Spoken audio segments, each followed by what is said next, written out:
होता था वो हिचकती नहीं थी, निकल जाती थी, क्योंकि मुख्यमंत्री बहन मायावती जी हैं। चाहे लॉ एंड ऑर्डर हो, चाहे विकास हो, तो हर चीज में जब खुले हाथ मिले, जब बंधे हाथ नहीं थे, तो उन्होंने करके दिखाया और पूरे प्रदेश को करके दिखाया कि किस तरीके से सरकार चलाई जाती है और कानून का राज चलाया जाता है। अकेले लड़ने की बात तो आप कर रहे हैं, लेकिन हकीकत चुनाव की यह है कि जितना विपक्ष का वोट बटेगा उतना बीजेपी को फायदा होगा। आप लड़िए अखिलेश से, उतना बीजेपी बोल रही चलिए लड़िए। बीजेपी के पास अब नहीं जाने वाला है कोई, अब उनसे कोई डर नहीं है हम लोगों को। बीजेपी जो है, बीजेपी जहां पर पहले थी 2007 में, वहीं पर पहुंचने वाली है। बीजेपी ने नौयुवकों को धोखा दिया, नौजवानों को धोखा दिया, किसानों को धोखा दिया। उन्होंने कहा कि हम 2 करोड़ नौकरी देंगे, 2 करोड़ नौकरी लेने का काम किया। तो आजकल पढ़ा लिखा लड़का, उससे आप कहते हैं PhD होल्ड करके आए हो, जाओ पकौड़े बेच लो।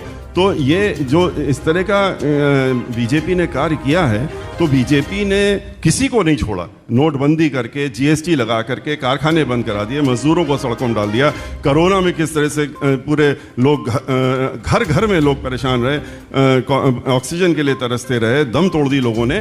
तो बीजेपी का तो नाम ही नहीं कोई सुनना चाहता है आज के रोज, कि बीजेपी का नाम ही मत मेरे सामने लीजिए। पर ये भी तो है हमारी लड़ाई बीजेपी से कतई, बीजेपी तो बहुत पीछे है। कि BSP में अब बहन जी हैं और आप हैं, और जितने भी दूसरी पंक्ति के लीडर्स थे जिनको लोग जानते थे, स्वामी प्रसाद मौर्य हो, RK चौधरी हो, ब्रजेश पाठक हो, जुगल किशोर, आप किसी का भी नाम ले लीजिए, वो सारे के सारे छोड़ देते हैं। तो ये बड़ी कमज़ोर टीम हो गई। BSP की टीम ही पहले उतनी मजबूत नहीं, क्योंकि आप लोग अब लेके ही नहीं चल पा रहे हैं लोगों को अपने साथ। जिनके नाम आप ले रहे हैं उनका बैकग्राउंड देख लीजिए, वो कहाँ से आए थे, किसने उनको ऊपर उठाने का काम किया, किसने रास्ता दिखाया, किसने पहुँचाया।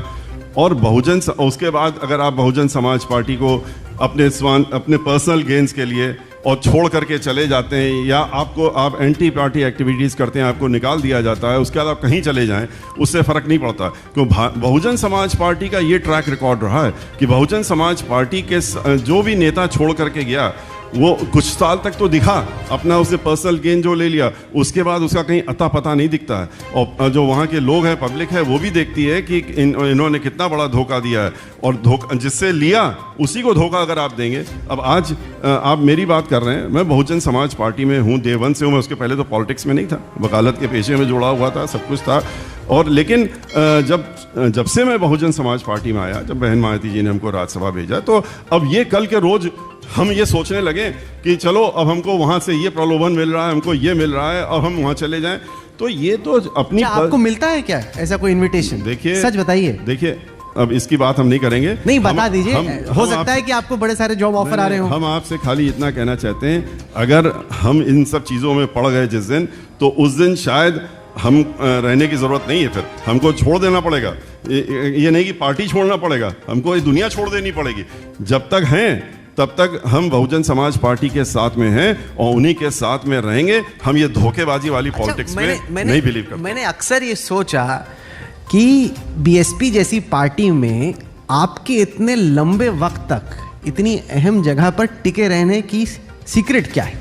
बाकी लोग आते हैं जाते हैं, विकेट गिरती है, अगर कोई एक विकेट सलामत कदम है तो आप ही की है। इसके पीछे की सीक्रेट क्या है सर? देखिए, हो सकता है कि हम उन लोगों की तरह बड़े भारी पॉलिटिशियन नहीं हैं, हम एक आम आदमी हैं, एक वकालत करते हुए हम इसमें आ गए हैं, और हमको कोई इस तरह की इच्छा बिल्कुल नहीं है कि हम ये बन जाएं, हम वो हो जाएं। हम जहाँ हैं, जिसने हमको मान सम्मान दिया, हम उसके मान सम्मान के लिए अपना खड़े हुए हैं और लड़ेंगे और लड़ते रहेंगे।